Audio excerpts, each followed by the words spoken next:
Sensors of various types help us in everything we do and consume. Inductive proximity sensors are used in elevators, for example. Capacitive proximity sensors are used to detect liquids and other dielectric materials on the manufacturing floor. And photoelectric sensors are used in our homes and in countless other applications. Let's take a closer look at how these three common types of sensors work.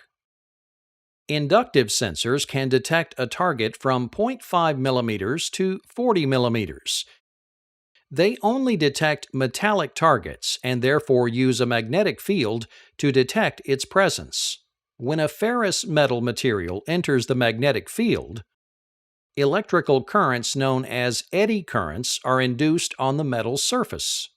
These eddy currents induce a power loss within the oscillator circuit, and in turn cause a reduction in the amplitude of the oscillations.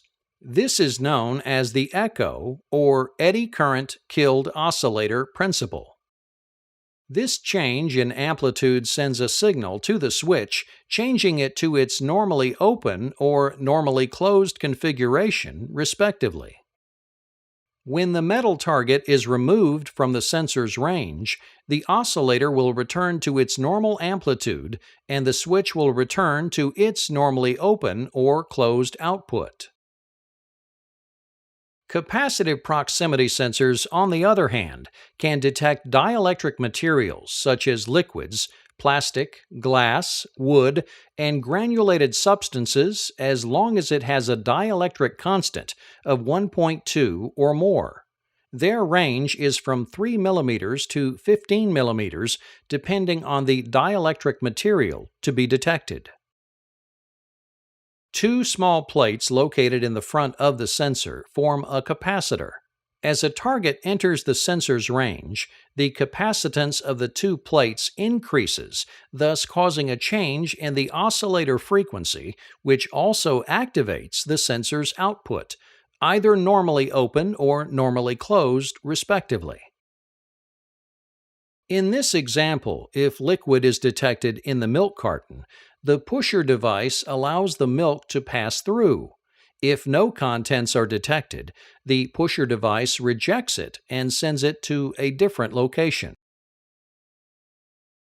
Photoelectric sensors have the greatest detection range, from 1 millimeter to 25 meters or more. They operate by the use of an emitter, which transmits a beam of light to the receiver. When the light is normally being received, it is known as a dark-operated mode.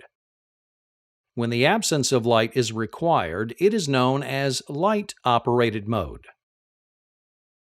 In this dark-operated mode example, the beam of light is being received by the garage door receiver. When a target enters the beam of light, it activates the switch, which will stop the garage door from closing.